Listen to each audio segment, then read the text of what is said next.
Right, Mineral Resources Minister Gwede Mantashe is heading to the Sibanye-Stillwaters Driefontein mine in Carletonville in Gauteng, where 4 miners have been killed.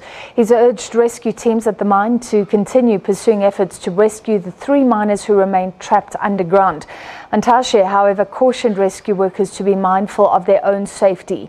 He's also extended condolences to the families and friends of the 4 mine workers who lost their lives following a rockfall deep underground at the mine on the West Rand. Of the 13 workers that were trapped originally, 10 have been brought to the surface. Rescue teams know the location of the 3 trapped miners but have not been able to make contact with them. Conditions underground are dangerous due to rocks continuing to fall, and rescue teams have to tread very carefully. Sibanye-Stillwaters has dismissed claims by mine workers' unions that they're putting profit before the safety of workers. For more, we cross live to our reporter on the ground, Griselda Lewis. Griselda, does the agonizing wait continue? Well, that's right, Francis. The agonizing wait continues as that rescue operation is at an advanced stage now. What we do understand is that of the 4 miners who were confirmed dead, we do now know that the bodies of 3 of them have now been brought to the surface, with a 4th one on the way in one of the shafts at this stage. We'll chat to the spokesperson of Sibanye to find out exactly how long it's going to take for that 4th body to be brought to the surface, and this as the rescue for the 3 other miners who remain trapped underground continues. It's not known at this stage whether they are still alive. What we do know is that of those 3, 1 has been located, but of course, as you indicated there, as the rocks continue to fall, it's going to be very difficult to try and get to them. That's certainly what the spokesperson of Sibanye told us a bit earlier on. They'll have to tread quite carefully as they try or they continue with this rescue mission. And I think of concern at this stage will be for the Mineral Resources Minister, who will be making his way here to Sibanye this afternoon. We do understand that he will be here at about 7 o'clock this evening to come and get first-hand information from management here at the mine about exactly what happened and what can be done in future to try and avert a situation such as this. Francis, I think it's also quite important to note that since the beginning of this year, there have been 7 fatalities at this mine. Now, if you look at it based on what's been happening since 2013, there have been 2 fatalities per year. So already into this year, you've had about 7 fatalities, and this is due to quite a number of reasons. But as pointed out earlier by the Mineral Resources Minister in a statement, saying that in 2017 alone, about 30% of the fatalities at mines have been due to seismic events that have taken place. So certainly of concern, and the mine management here has been saying that they've tried to put quite a number of measures in place to try and ensure that they try and detect the seismic activity before it causes the kind of havoc that leads to the death of miners working underground. Joining me now for the latest is James Walstead, who will give us an update now on what the latest is. James, thanks for your time once again. You've been working overtime, giving us an update. James, we do understand now that 3 of the bodies of the miners who were confirmed dead have been brought to surface. A 4th one is on the way. Is that correct? That's correct. So we're 3 on surface now, and then the 4th person who was fatally injured is on his way up. They'll be bringing him up through a series of shaft systems, probably over the next hour or so.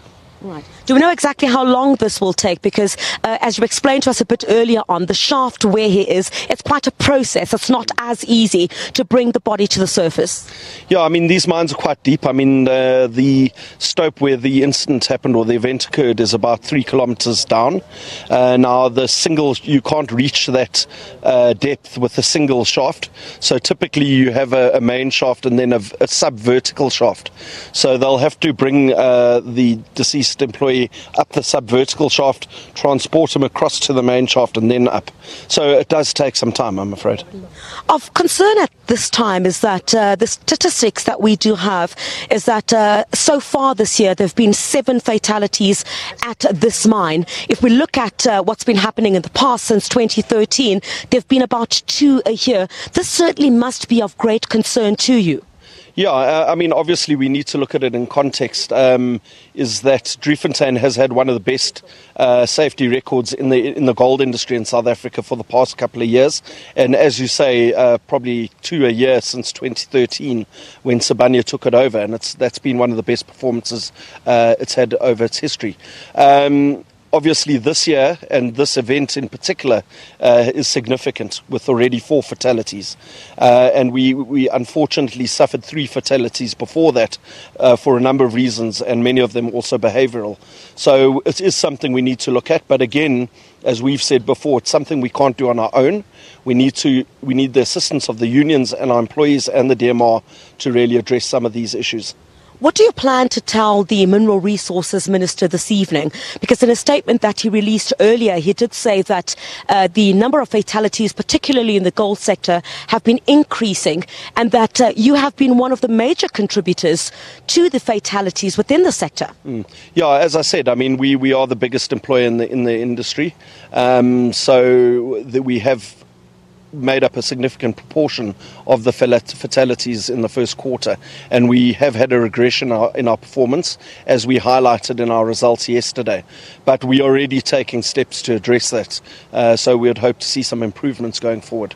What is the update with regard to the counselling that some of the family members have received? I know that's been ongoing this morning. Can you confirm for us as well that one of the miners who was taken to hospital has been transported or airlifted to Mill Park Hospital? Well, I think there's more than one at Mill Park. We airlifted a couple last night.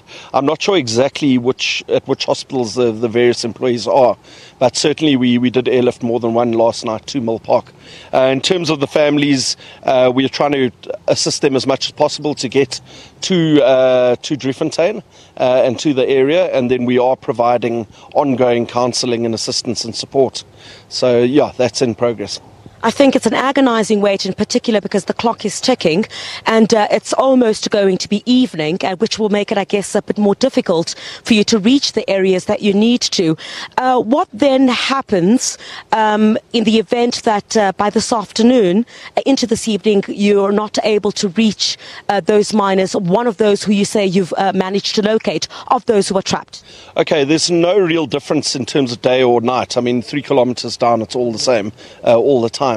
So we'll continue until we've recovered them. Okay, there's another one. Okay, there's a seismic event, Francis, just took place. The ground has just started shaking. That was quite scary right there. What just happened there, James? Are you able to explain? Seismic event. So we'll just have to see what's happened. That's very concerning. All right, James, we're going to let you go just to try and find out what just happened there. But Francis, as I'm conducting this interview with James, another seismic event with the ground really shaking and quite scary, I must say. So we'll hear just from management in the next few minutes. James, just rushing to go and find out exactly what just took place, if this has any impact at all on the rescue operation that is now taking place as I speak to you.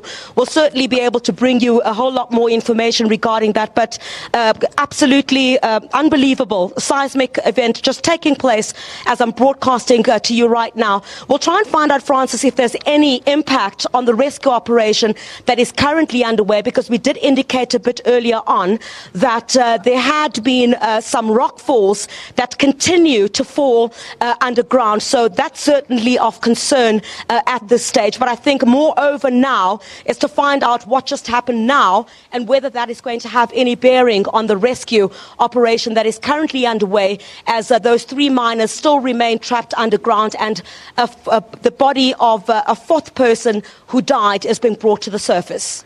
All right, thank you, Griselda. Yeah, there were already concerns about the safety of those rescue workers, and I can tell you that we saw it. We saw the camera shaking and you moving along with it when that another seismic event just happened in front of our eyes. Thank you very much, Griselda Lewis. She will keep monitoring that situation at the Driefontein mine on the west rand of Gauteng, where there have already been fatalities. Now,